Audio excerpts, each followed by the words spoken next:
我係劉家強 George， 選委會界別嘅立法會議員。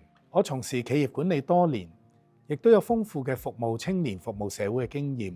曾經擔任過全國青年常委、天津市政協常委、港區召集人，以及全國政協委員，都係現屆嘅港區全國人大代表。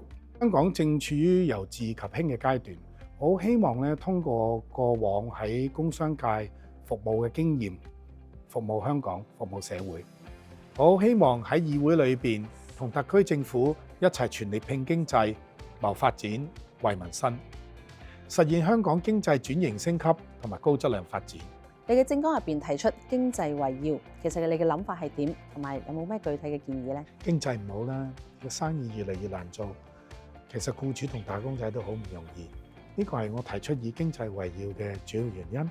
我都好希望咧可以通過出海嘅專班，然後可以將個範圍擴大，盡量可以幫到中小企業走出去。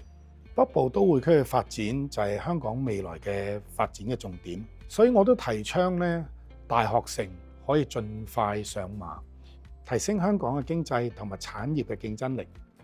通過推廣香港高等教育嘅呢個品牌，帶動相關嘅產業鏈發展。北部都會區嘅發展一定會成為我哋香港再出發嘅強大引擎。呢個係我哋香港高質量發展同埋繁榮穩定嘅基礎。